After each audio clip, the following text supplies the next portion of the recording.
from that, every market comprising of ASEAN, Far East, Australia and New Zealand and long-haul markets have all shown significant improvements.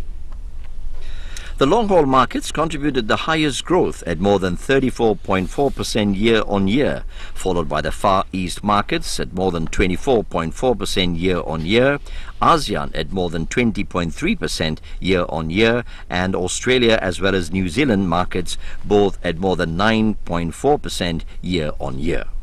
Malaysia, China, Indonesia, Philippines and Singapore are among the top 5 countries who arrived in Brunei Darussalam in the second quarter of this year. In total, the top 5 countries have contributed the major portion of international tourist arrivals into the country at 64.4% from the total tourist arrivals. Moreover, since the month of January of 2017, China and South Korea are amongst the top target markets by countries for Brunei Darussalam, with growth of 18% year-on-year and 146% year-on-year respectively. In the second quarter of this year, the ASEAN region remained as the largest source market at 52.6% compared to 54.9% last year, followed by Far East region at 22.9% compared to 23.1% last year.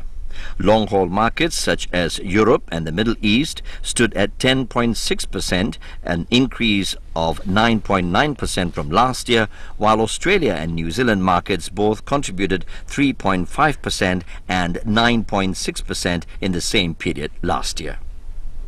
The main purpose of visits to Brunei Darussalam, which is for leisure and holiday purposes, stood at 41.9% same period last year.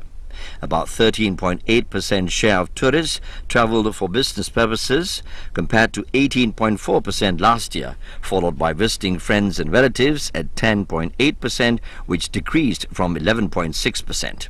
Transit at 8.9% compared to 11% last year, with government purposes at 2.9%, an increase from 2.6%, while exhibition at 0.6% and others recorded an increase of 12.3%, and those with no specific reasons at 8.9%.